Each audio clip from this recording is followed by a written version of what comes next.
We visited Yatsushiro City in Kumamoto Prefecture,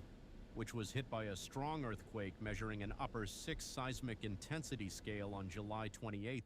We spoke with Chikamune Michihiro, a local restaurant owner. こちらの状況はどうなってるんですか？もうほぼきれいに大体戻しました。はい。まあうち生けすが多いんですけど、生けすももう倒れたりとか、でもここ全部水浸しになって。外の生けすですか？はい、ちょっと見せてもらっていいですか？はいはい。His restaurant is known for serving fresh seafood kept in these tanks.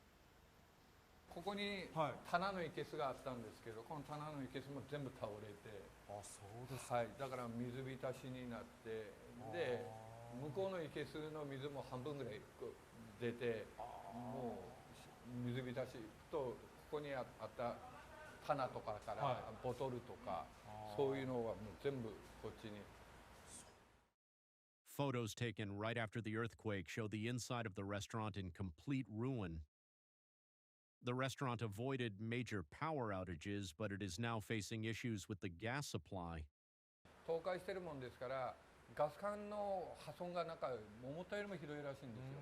もう蓋を開けたらもう何せ被害がひどくて、ちょっと当分できませんという回答があって、どうにかしてくれるんですかという話をしたときに、なんかガス発生装置かなんかというのがあって、それを応急で対応しますということで、今日昼から入っていただくということで。Despite these challenges, he had a meeting with his bank that day to discuss reopening the business. 今後の見通しなんですけども、なかなかこの状況なので、具体的に多分まだイメージされるの難しいと思うんですけど、ガスが通ればどれぐらいのタイミングで再開されてというような見通し。再開はもうですね、もう言った通り、もう土地がさえあれすればと、あとネットさえ回復すれば、もう再開できるスタンスまでは持ってきているので、できればここ2、3日うち今週中にはもう再開できればしたいなと。もう本当ご協力お助けください。こちらこそ。銀行にどの部分の融資をお願いしようと思ってらっしゃるんですか？もう運転資金ですよね。差し当たってもうこの1週間10日もう全く僕らも稼働ができてない。でも自動的に税金、ね、社会保険料、リース代とかそういうのは待ったなしにどんどん引かれていくので。Taking a look outside. ここは水を配給できるようにしたんですか？そうですそうです。He has opened a water supply station for the local community.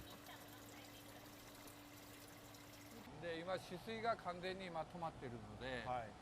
そういう市民の方々のために水も必要ならどうぞということで。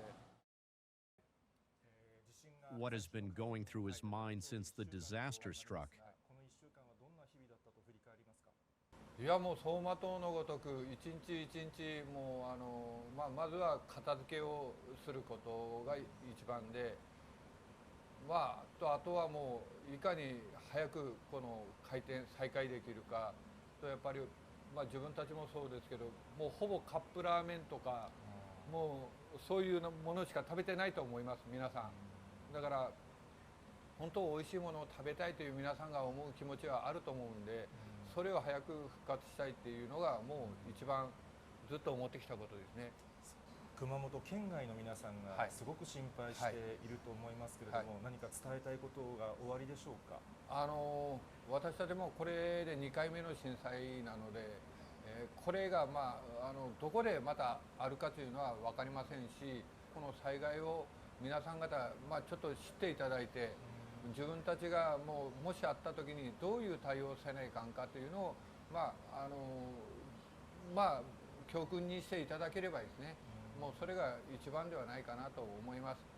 もう愚痴ばっかり言ってもしょうがないんでもう前を向いていくしかないんで。